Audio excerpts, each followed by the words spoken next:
السلام علیکم ورحمۃ اللہ وبرکاتہ۔ میرے نبی سا ہے ہی کوئی، تیرے بابت شے۔ کسی نے سوچا کہ یہ نعرہ لگانے والا محمد علی مرزا یہ گستاخ رسول کیسے ہو گیا، جو یہ کہتا ہے کہ میرے نبی سا ہے ہی کوئی؟ اب اس پہ بھی توہین رسالت لگے گی؟ کیا کسی کو یہ نہیں لگتا کہ کیا اس کے پیچھے کوئی اور ریزن ہے؟ وہ ریزن کیا ہے؟ آخر کیوں آج محمد علی مرزا صاحب پہ توہین رسالت لگ گئی؟ یہ بہت ہی ایک پازیٹیو پوائنٹ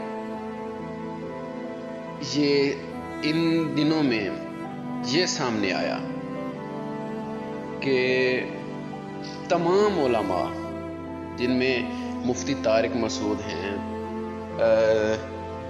جن میں سمر عباس قادری کے تو میں نہیں کہتا، وہ تو کبھی بھول کے بھی ان کے حق میں بات نہیں کریں گے، اور بھی بہت سارے علماء ہیں بریلویوں سے ہٹ کے، بریلویوں سے ہٹ کے سوری، اور اویس ربانی، یہ جو اینکر اویس ربانی کے ساتھ کتنی چپکلش رہی، لیکن اویس ربانی نے بھی کل پرسوں بول کے کہہ دیا کہ کچھ بھی ہو، اختلاف اپنی جگہ، انجینئر محمد علی مرزا ایسا نہیں کر سکتا۔ توہین رسالت کا بلا وجہ دشمنی نکالنے کے لیے اس پہ پرچہ کاٹا گیا، یہ کہنا تھا اس کا۔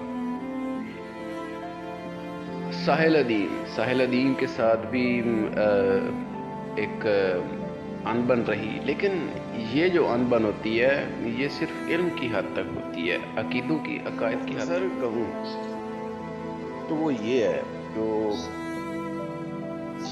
اویس ربانی نے بھی کہا، میں نے بھی اپنی سابقہ ویڈیوز میں بولا کہ جو بھی انجینئر محمد علی مرزا صاحب کے حق میں بات کرنا چاہے، ان کے ساتھ کھڑا ہونا چاہے، تو وہ ان کے حق میں ویڈیو ریکارڈ کروائے، نہ کہ سڑکوں پر نکال آئے دنگے فساد کرے۔ نہیں، آئے ہم سب مل کے اکٹھے کھڑے ہوں۔